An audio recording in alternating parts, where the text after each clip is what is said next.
Mungkin sudah berubah ya, saya belum update. Itu yang paling tinggi BPT ya, Bimigas TV 8 itu ya. Sekarang selanjutnya perguruan tinggi. Ini Januari ini yang sudah diberi paten ya, bukan yang mengajukan ya. Kalau yang mengajukan lebih banyak dari ini ya. Ini yang sudah dapat sertifikat ya. Itu per Januari 2013. Sekarang mungkin sudah nambah ya. Jadi Bapak Ibu sekalian, memang paten ini kita harus sangat apa ya? Sangat concern bagaimana cara dan strategi untuk mendapatkan paten. Begini Bapak Ibu ya, saya punya tip ya. Saya punya tip buat Bapak Ibu karena sudah habis. Ini begitu sudah sampai publikasi A, itu sudah dapat menggugurkan teknologi asing yang masuk ke Indonesia. Walaupun dia sampai A1 saja, pengumuman A1 itu sangat penting. Tapi kalau bisa sampai ke B, ya, sampai diberi paten, sangat lebih bagus lagi. Ya, dia dapat sertifikat, dapat KUM. Universitas juga bangga bisa ditampilkan di sana sertifikat patennya. Kalau A1 kan nggak ada sertifikat. Kalau A1 tidak ada sertifikat karena belum dilakukan pemeriksaan substantif. Tetapi sudah sangat penting, walaupun sampai A1 saja itu sangat penting. Sudah bisa menggugurkan teknologi yang mau masuk ke Indonesia, akan dijadikan sebagai dokumen pembanding oleh pemeriksa paten. Pemeriksa paten Indonesia akan menggunakan itu sebagai dokumen pembanding bila mana calon-calon paten baru masuk ke Indonesia. Jadi Bapak Ibu sekalian, kalau misalnya Bapak Ibu mengajukan paten, itu artinya saat itu juga Bapak Ibu sudah punya hak exclusive right. Hak eksklusif sudah melekat pada saat Bapak Ibu mengajukan pendaftaran paten meskipun belum diberi paten. Nah, ini yang harus Bapak Ibu pahami. Jangan menunggu sertifikat dulu baru melakukan action. Begitu diajukan permohonan patennya di kantor paten, Bapak Ibu bisa melakukan action apa saja, apakah seminar, launching, presentasi terhadap teknologi Bapak Ibu, itu diundang semua stakeholder yang terkait, industri ya, diundang semuanya. Nah, Bapak Ibu mempresentasikan, ini loh teknologi saya, ada keunggulannya. Yang lama seperti ini, sekarang saya menemukan jawaban dari kelemahan yang lama. Ini dia. Maka dunia industri akan tertarik. Oh iya, kalau begitu nanti saya akan bisa kerjasama dengan inventor. Karena dunia industri akan memerlukan teknologi yang seperti itu, yang bisa mengatasi masalah ya terhadap teknologi sebelumnya. Misalnya kalau teknologi pitasimim itu kalau sekarang tidak ada kerikilnya lagi, terakhir pasti dunia industri untuk pabrik pitasimim itu tertarik. Wah, ini oleh karena itu sangat penting sekali ya ada langkah intensif tadi. Tetapi setelah Bapak Ibu wirawiri, launching, seminar, workshop, tapi nggak ada yang melirik, satu pun nggak ada dunia industri yang tertarik, nggak ada nilai komersialnya.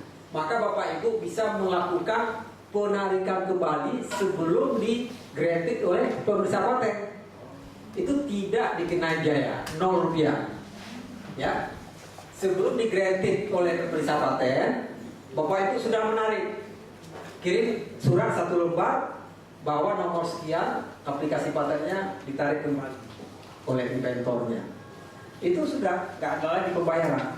Tetapi begitu dia granted oleh examiner, maka kewajiban pembayaran muncul. Itu dibayar mulai tahun pertama Bapak Ibu mendaftar di loket sampai dia di granted. Itu namanya back fee yang harus dibayarkan oleh Bapak Ibu. Bapak Ibu harus membayarkan back fee. Semakin lama proses grantingnya, semakin panjang proses pembayaran back fee-nya. Bisa kalau grantingnya mencapai tahun ke-10, berarti back fee-nya 10 tahun. Coba Bapak Ibu bayangkan, back fee itu tahun 1 sampai tahun 3 masih murah. Tahun keempat, tahun ke-5 udah naik, mahal. 6, 7 mahal lagi. Apalagi sampai tahun ke-10 makin mahal. Jadi tipsnya adalah bagi Bapak Ibu sekalian, Bapak sudah sosialisasi kemana-mana, begitu didaftarkan teknologinya itu, begitu didaftar patennya itu, ternyata tidak ada satupun yang melirik. Maka Bapak Ibu bisa melakukan 2 action. Pertama, ditarik kembali sebelum diberi paten oleh eksaminan. Tapi Bapak Ibu nggak dapat sertifikat. Nah, saya ingin sertifikat. Bagaimana supaya sertifikat ini dapat grade point? Nah, Ibu biarkan sampai granted ya. Nanti setelah granted dapat sertifikat, kan nanti Bapak Ibu ada surat dari Direktorat Jenderal untuk pengambilan sertifikat, ya kan? Nah, begitu Bapak Ibu mengambil sertifikat, Bapak Ibu juga membawa selembar kertas untuk pembatalan paten Bapak Ibu itu. Nah, begitu ya. Jadi Bapak Ibu nggak bayar biaya tahunan berikutnya. Yang Bapak Ibu bayar hanya back fee-nya saja. Ya. Jadi kalau Bapak Ibu aktif ya, kalau Bapak Ibu aktif mengawal patennya itu 6 bulan bisa granted. Ya. Di tangan pemeriksa paten itu 6 bulan bisa granted.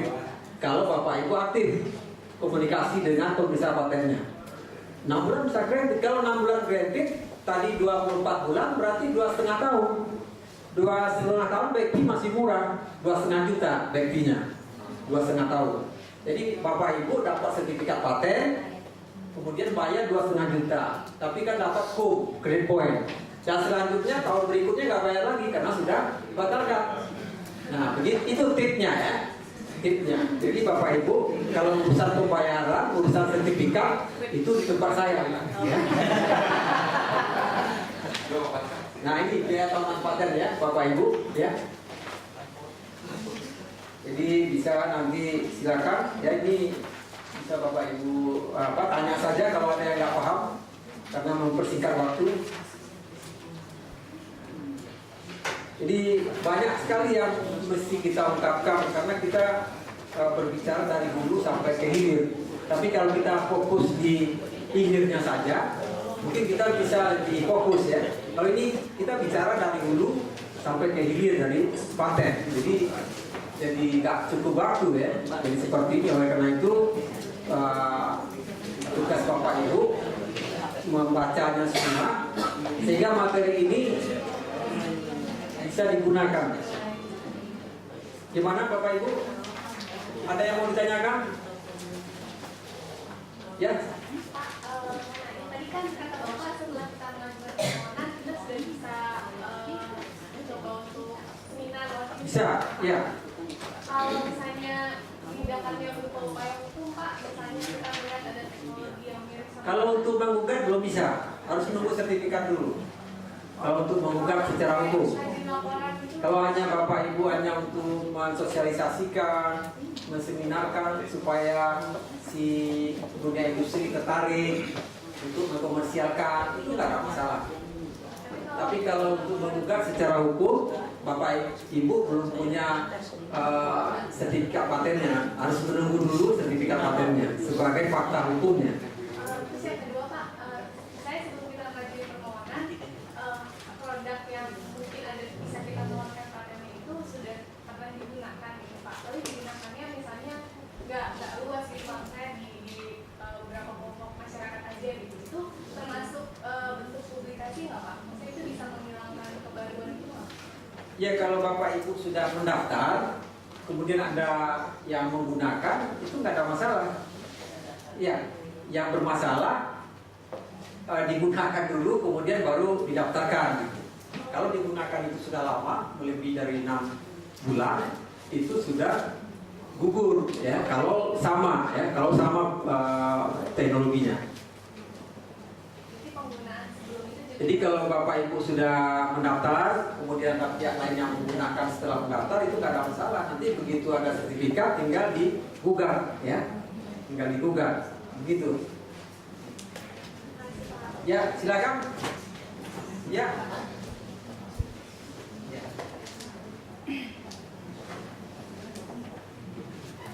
Oke. Jadi Bapak Ibu sekalian, karena terbatasnya waktu, ini kita kembalikan ke panitia.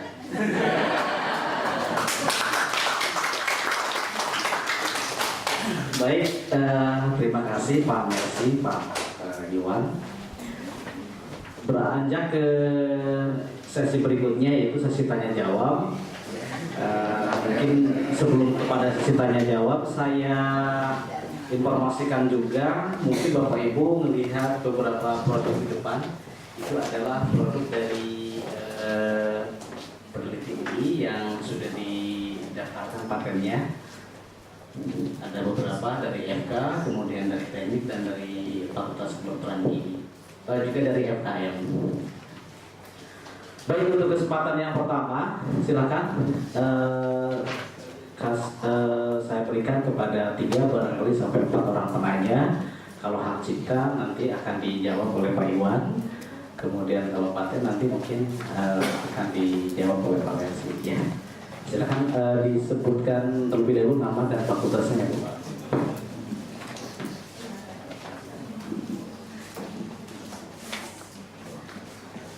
Tes. Baik, terima kasih. Mungkin saya akan bertanya kepada Pak Iwan. Saya dari Cipto Mangunkusumo dari Fakultas Kedokteran Universitas Indonesia. Mungkin lebih fokus kepada hak cipta, karena saya kebetulan ya Dr. Tirza dan membuat mengcreate suatu uji jalan 6 menit untuk disabilitas intelektual dengan obesitas bersama juga rumus prediksi VO2 max-nya. Jadi kelihatan ini lebih ke arah hak cipta. Untuk mempersingkat waktu saja Pak, kira-kira nanti bisakah Bapak menjelaskan alurnya, prosesnya untuk hak cipta ini, dan kira-kira memang ada tenggang waktu nggak yang seperti hak paten tadi 6 bulan bagaimana, dan kalau kita melaksanakan ini ke depannya berapa lama kira-kira Pak? Dan saya mengharapkan setidaknya ada suatu email yang bagaimana kita bisa mendapat informasi untuk membuat proses hak cipta ini. Terima kasih. Baik, pertanyaan berikutnya. Terima kasih. Nama saya Holly Badli dari program pasar sarjana. Begini pertanyaannya, kita mengadakan penelitian bersama dengan beberapa institusi. Jadi katakanlah UI, ITB, ITS dan UGM. Kita tidak memproduksi satu alat, katakanlah alat untuk stand jantung. Karena ini proyeknya multi institusi ya, jadi banyak sekali nama-nama yang harus dicantumkan di situ. Termasuk artinya para peneliti itu sendiri harus bekerja sama. Banyak peneliti yang tergabung dalam proyek-proyek yang proyek itu sendiri dibagi atas tahapan maupun bagian-bagian. Nah, kemudian kadang-kadang kita harus kerjasama karena proyeknya ini mungkin kompleks. Bekerja sama mungkin penelitian dari UI itu harus bekerja sama dengan pihak Batan untuk menciptakan bagian-bagian dari produk itu. Nah, sekarang yang akan menjadi pertanyaannya, bagaimana mengatur hak-hak untuk hak cipta itu? Apakah ini bisa sendiri-sendiri atau harus tetap dari satu institusi atau institusi bersama, yaitu Direktorat Jenderal Perguruan Tinggi. Demikian dulu pertanyaan. Terima kasih. Baik, pertanyaan berikutnya. Ini depan.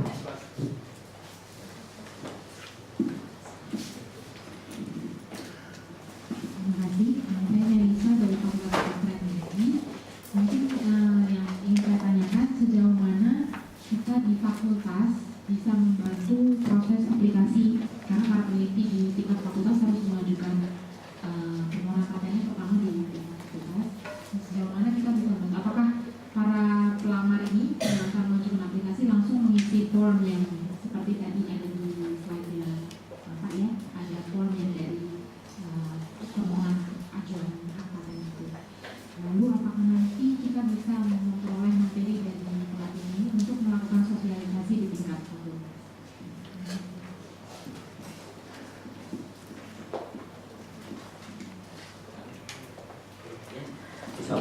kami berikan kesempatan Ibu.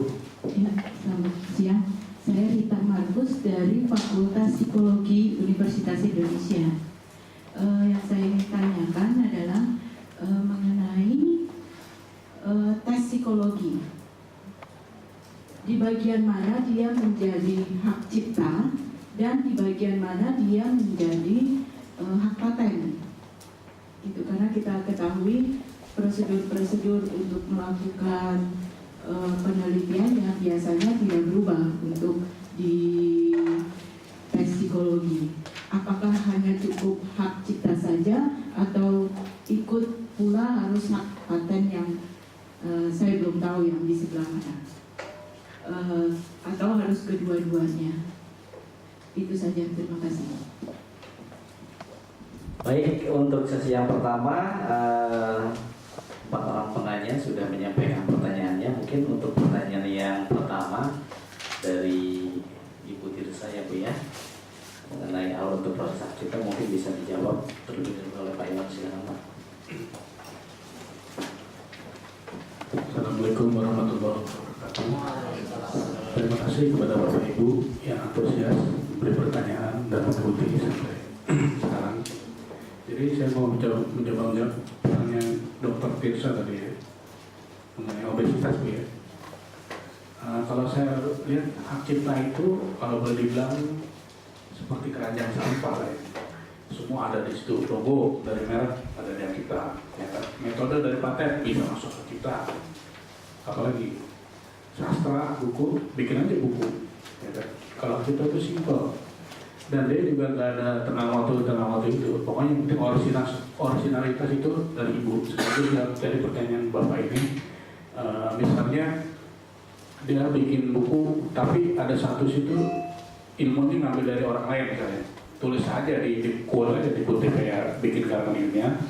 Ini adalah dikutip sumbernya dari mana sebutkan, ya kan? Kalau kita cuma ngambil 20% dari itu bukan banyak pembajakan ini.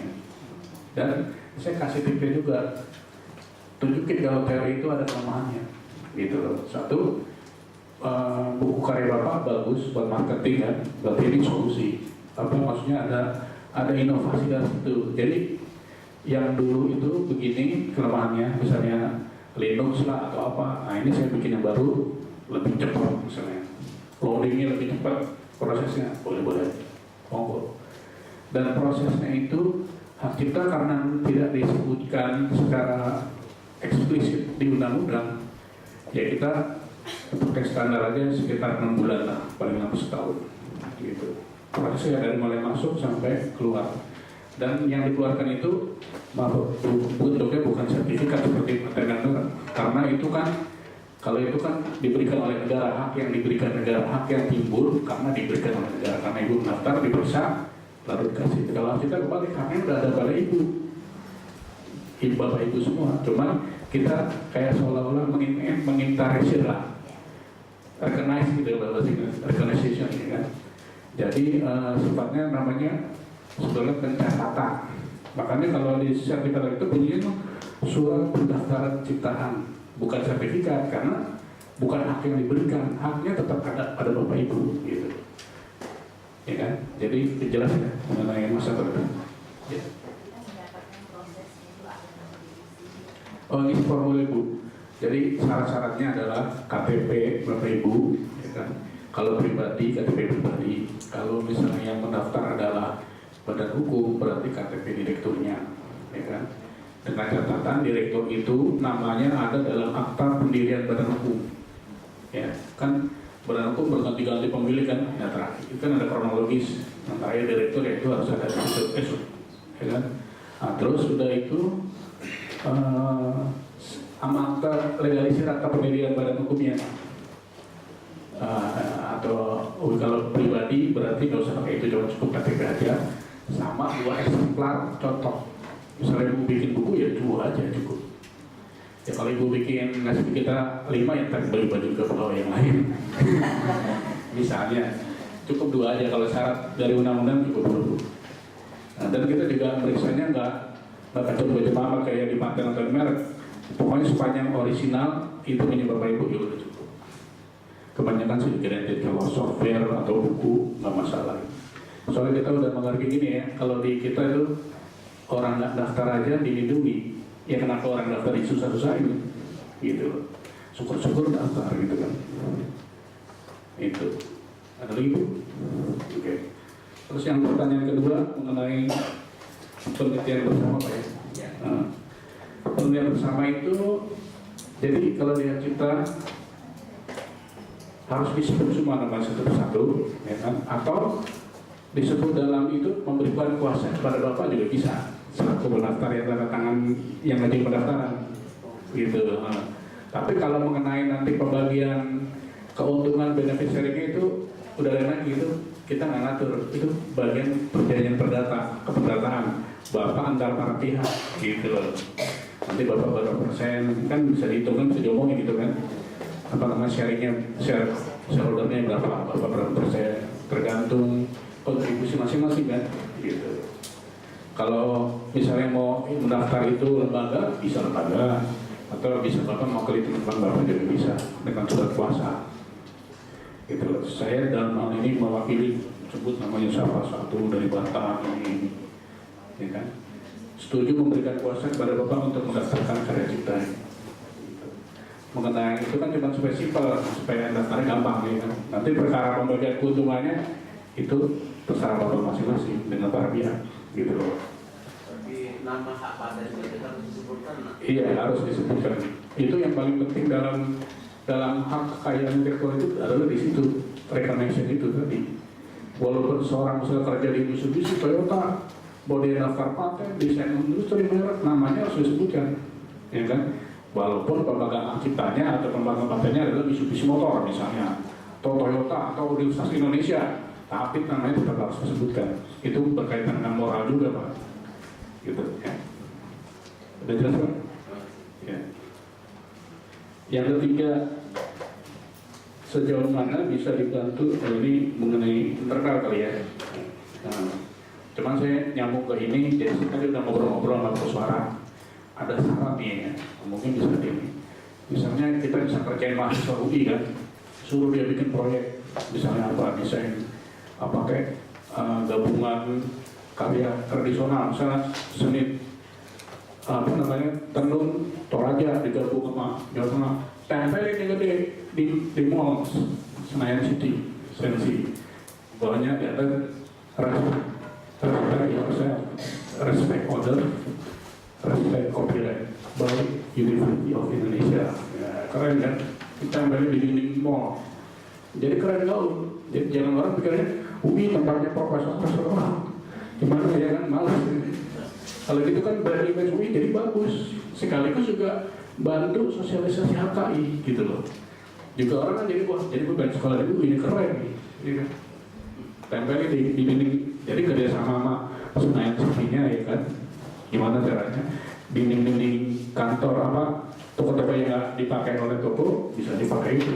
Gabungan tenun tradisional apa, atau karya-karya arsitektur daerah, pengen aja situ, kayak poster atau kayak gini, banner. Itu cuma saran. Kemudian sekarang ke pertanyaan keempat ya. Mengenai dari pasar psikologi kalau nggak begitu. Iya. Mengenai Tes psikologi. tes psikologi, oke. Kalau menurut saya pribadi, mungkin bisa ibu bikin buku tes psikologi ya kan. Dan itu tadi karena buku ya semenarik mungkin ya kan, bahwa ini tes psikologi ini lebih akurat misalnya atau lebih apa. Kalau misalnya ada segi klinisnya, saya rasa mungkin bisa masuk ke metode paten. Mungkin nanti bisa dipertanyakan ke Pak Marvel kalau mungkin ada segi klinisnya ya, psikologi klinis ini ya. Kalau yang ilmu biasa ilmu bisa ibu bikin buku, ibu daftarin ke kita. Syaratnya kalau saya pribadi cuma KTP, untuk KTP sama 2 eksemplar, itu aja. Jelas ya? Oke, saya kembalikan ke moderator. Baik, terima kasih. Mungkin menjawab pertanyaan dari Dr. Melisa ya, dengan Dr. Anton. Ini saya pikir terkait dengan komite HAKI gitu ya dok.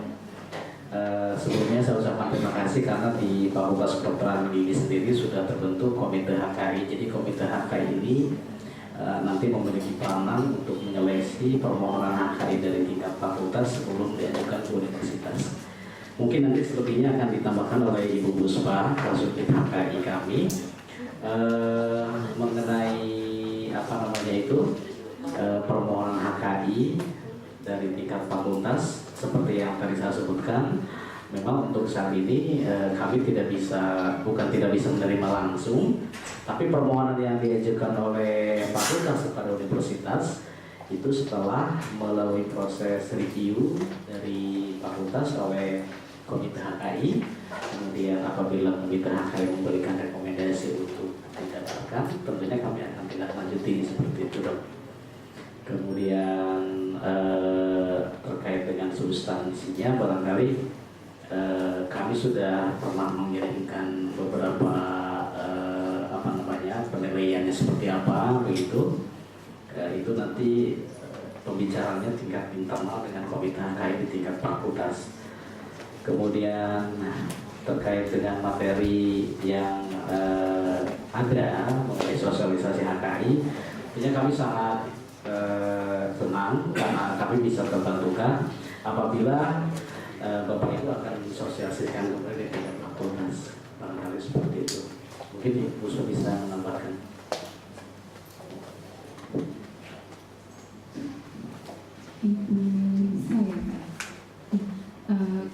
Ibu dari FKB sudah ada tim Komite HKI di fakultas kemudian Dr. Anton dan kawan-kawan. Ya, jadi mulai bulan Juli 2013 memang prosedur untuk pengajuan HKI di UI berbeda dari tahun sebelumnya. Kalau dulu memang bisa masuk ke kantor kami. Nah, mulai bulan Juli 2013 semua permohonan silakan diajukan ke Komite HKI tingkat fakultas. Masing-masing fakultas sudah ada timnya. Kalau tidak tahu siapa timnya bisa ke dekan atau ke manajer risetnya. Nanti di tahap fakultas ada timnya 5-6 orang, ada yang anggota tetap dan anggota tidak tetap. Nanti direview oleh mereka apakah karya Bapak Ibu ini layak atau tidak HKI-nya, bisa dilanjutkan atau tidak. Ada form-form penilaian yang sudah diberikan dari kami untuk mereka nilai. Kemudian nanti mereka akan memberikan rekomendasi. Jika memang dilihat, oh ya ini layak, ini bisa dilanjutkan memenuhi syarat, mereka akan mengirimkan rekomendasi ke kami. Selanjutnya kami yang proses ke Dirjen HKI. Perlu Bapak Ibu ketahui, yang sudah masuk ke kami itu biayanya jangan dipikirkan UI yang menanggung. Kami semua yang menanggung. Cuma perlu diperhatikan dari seperti disampaikan oleh Prof. Wiku, kalau setelah keluar sertifikat paten dan juga memasuk biaya pemeliharaan, ternyata sampai beberapa tahun ini kita coba tidak bisa dijual, tidak laku, kami stop biaya pemeliharaannya, kami kembalikan ke masing-masing investor untuk apakah mau dilanjutkan atau tidak. Lebih seperti itu. Tetapi dari awal biaya pendaftaran sampai selesai sertifikat itu dan biaya pemeliharaan 3 tahun pertama masih UI yang tanggung. Tapi syaratnya itu kami minta dapat rekomendasi dari tim komite fakultas. Nanti silakan menghubungi dekan dan manajer riset di fakultas masing-masing. Beberapa sepertinya hadir di sini ya, Dr. Anton ya. Beberapa ada di sini. Kalau Dr. Lydia ada Dr. Vera juga ya kalau nggak salah. Ya beberapa ada. FIK sudah ada. Teknik sudah ada belum ya? Teknik belum ya. Psikologi Bu. Kalau psikologi dekannya kemarin bilang nanti hubungi dekan Bu. Mereka nggak bikin tim komite tapi dekan punya tim sendiri kayaknya. Nanti hubungi dekan.